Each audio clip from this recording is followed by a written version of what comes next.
கதையின் நாயகர் முருகப்பெருமான். ஒரு நாள் சிவபெருமான் ஒரு அழகான பழத்தை விநாயகர் முருகன் இருவருக்கும் காணிக்கை தர நினைத்தார். சிவபெருமான் சொன்னார், இந்த பழம் மிகவும் விசேஷமானது. யாரொருவர் உலகத்தை முதல் முறையாக சுற்றி வருகிறார்களோ அவர்களுக்கே இது என்று. உலகம் சுற்றுப்பயணம் செல்ல முருகன் தன் மயிலில் ஏறி பறந்து பறந்து உலகம் முழுவதும் சுற்றி பார்த்தார். கடல், மலை, வனம், கிராமம் எல்லாம். ஆனால் விநாயகர் தன் அம்மா அப்பா சிவபார்வதியை சுற்றி வந்தார். விநாயகர் சொன்னார், அம்மா அப்பா தான் எனக்கு உலகம், அவர்களை சுற்றினால் போதும். சிவபெருமான் பழத்தை விநாயகருக்கு தந்தார்.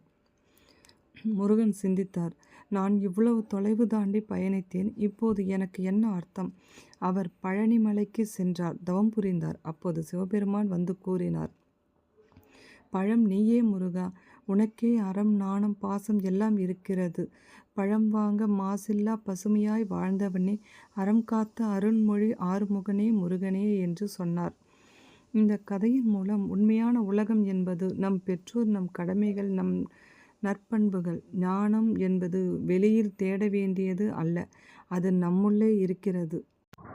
உங்களுக்கு கதை பிடிச்சிருந்தா லைக் பண்ணுங்கள், ஷேர் பண்ணுங்கள், சப்ஸ்கிரைப் பண்ணுங்கள். தேங்க்யூ ஃபார் வாட்சிங்.